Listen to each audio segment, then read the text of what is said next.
and just trying to find out, what is this stuff called consciousness?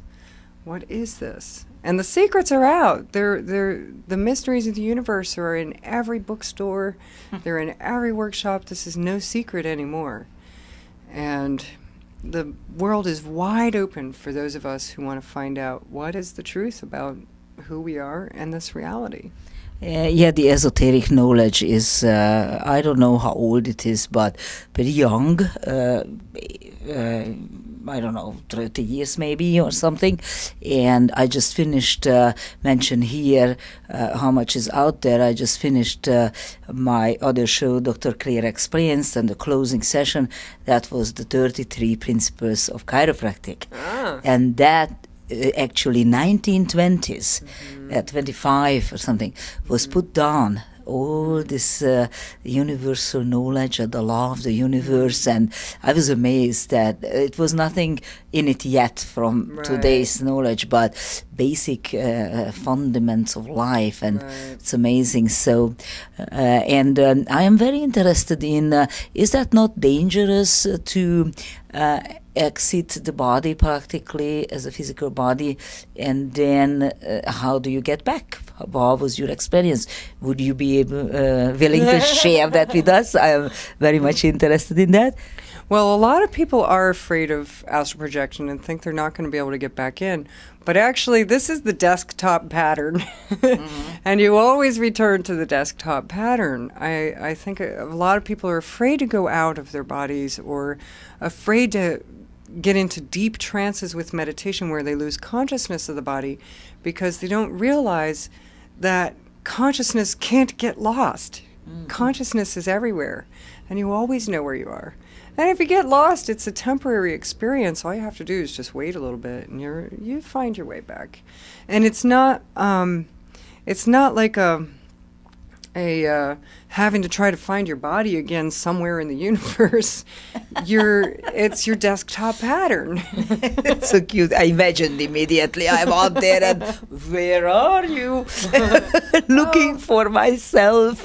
All I have to do is just close the program and I'm back on the desktop pattern. I'm back in my body. It's really easy. I meant something like you go into the light, it feels so wonderful, and the physical body is attached. Lots of tricks to it, and pain and suffering, and you look from upside down on the earth, and then this human physical life, and then you're asking maybe outside the question, what is that all about? Why do I have to go back?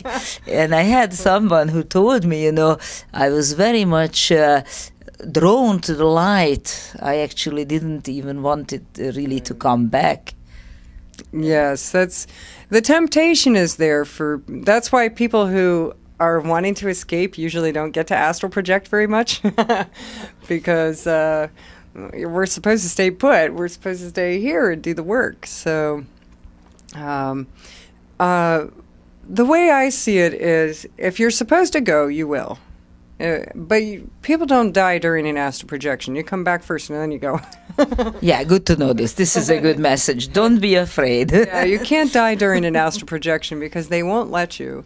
Because we're needed here right now. This is an evolutionary breakthrough in the human experiment.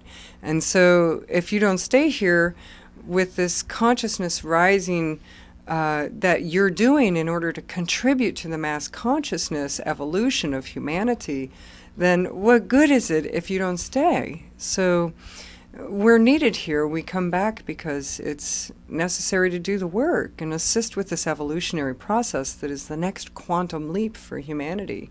And every part of growth that you do, and every part of growth that any other person does, anything that I do, we contribute to the mass consciousness bank. And we contribute to the evolution of the human species. And it goes into this whole experience of the whole human race. So what you do isn't just for yourself as far as spiritual growth, it's for everyone. And if you noticed, it gets easier and easier for every generation after ourselves. It gets easier for the next generation, then they make it easier for the next generation with the evolution of consciousness.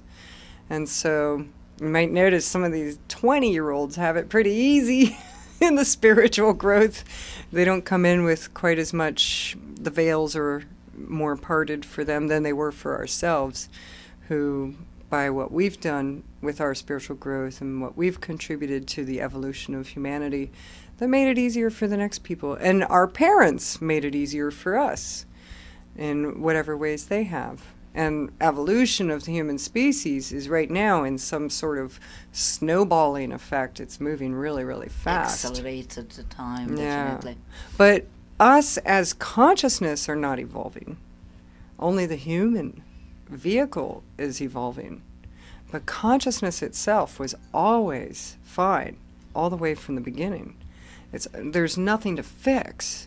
It doesn't die, even when the body is left behind.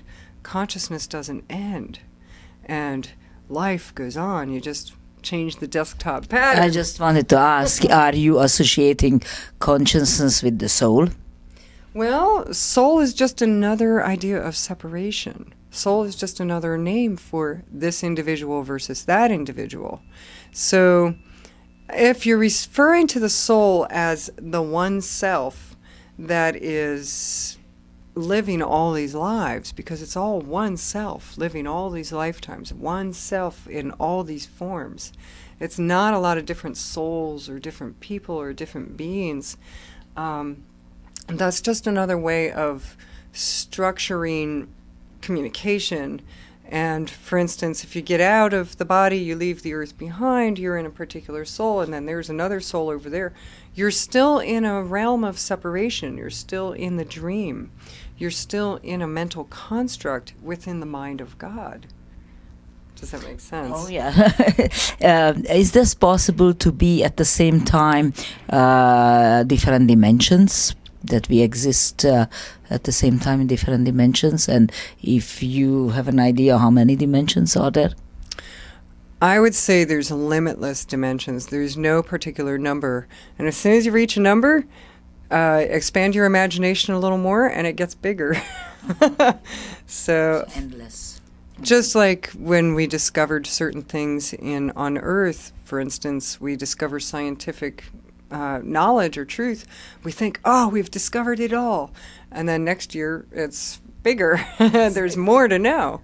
It's just the same for consciousness. The more awareness you become, the more awareness you gather, the bigger the picture, the bigger the universe. And it never stops expanding. Just when you think you've reached the edge, it gets even bigger. I am amazed about the discovery from Hawkins, the Swiss astrologer. He was counting, last time I was updated, like 200,000 galaxies, like the Milky Way. And that's all that they can see right now. Every time they invent a bigger telescope, they see another few 100,000. So it looks like the universe is really expanding and endless. And coming back to Earth, I'm always very interested in our short time of civilization that we have now, which is around the 2,000 some years, and then prior to that, what we count, and then we go back, and then there is controversy about the pyramids in Egypt, they was built 2,000-3,000 years ago, and no, they are 12,000 years old, and then going to the Mayas, Aztec, Incas, they talking about, I just came back from Guatemala, and they have in the museum BC, like a couple of also just 2,000 years, and I have a total different idea about that. What do you think from your studies? What is the question exactly? How old do you think the world is, or the not the world, civilizations reaching back, developing, so our history, what we know today, do you think it goes further back than just we talk about? Oh yes, I think it goes back far beyond our recorded history. And I think actually the Earth is sort of like a place that gets rented by different species at a different time. It's sort of like, well, the dinosaurs had it for a few billion years maybe, and the humans get it for, maybe we have a short-term lease, maybe a couple million.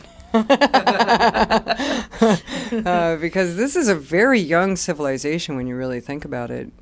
If you think about the age of the universe,